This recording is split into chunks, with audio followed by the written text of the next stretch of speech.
Hi, Dr. Avinash here, video number 3 of Renal Pharmacology lecture series. This time we are going to discuss medium efficacy diuretics or thiazide and thiazide-like diuretics. Let's start. Hey, welcome back.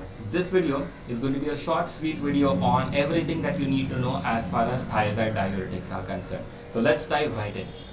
Thiazides and related diuretics are actually medium efficacy diuretics, right? Because they do not work at the ascending limb of loop of Henle medullary part. They actually work at the ascending limb of loop of Henle cortical part. Here they inhibit sodium chloride symporter, and by blocking this pump they stop the reabsorption of sodium and chloride. Now remember, this pump has got nothing to do, this symporter has got nothing to do with the counter current multiplier.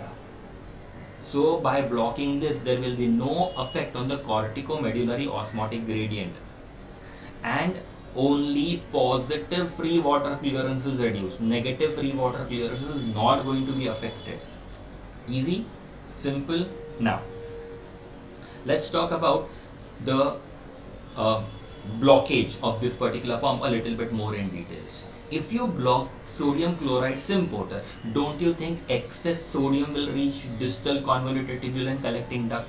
That sodium will be saved. When you remove sodium from urine, you have to give away something. When sodium is taken in, you give away what?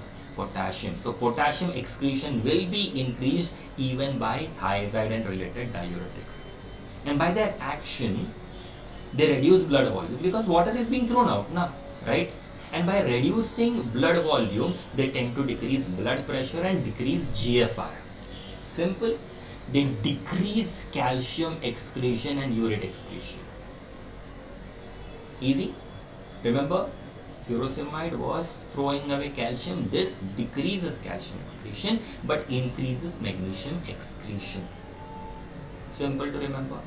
Let's talk about the salient features of these thiazide-like drugs. Chlorthalidone. I'll only give you the salient features because most of the things that I have discussed is all that you need to know.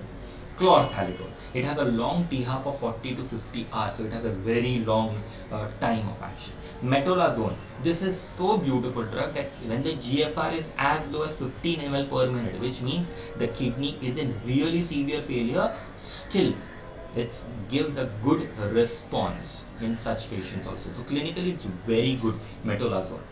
Plus there's an additional action, it stops the reabsorption of phosphate in the proximal tubules also. So good, there's a bonus action it has. Zipamide has a long duration of action.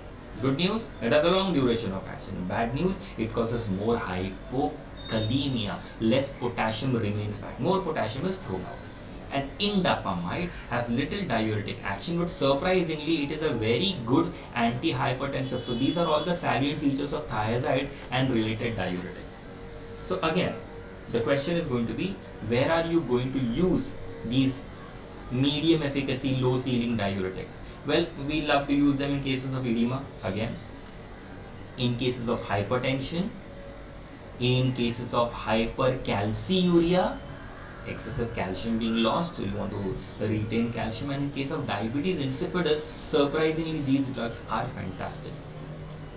Okay, go through this from your textbooks. If you are already enrolled with me, you have my WhatsApp number. Let me know if there's any doubt in this topic, or you can just comment in the comment section below and I will revert back with your solution. Till the next time we meet, this is Dr. Avinash. Take care, keep rocking, bye bye.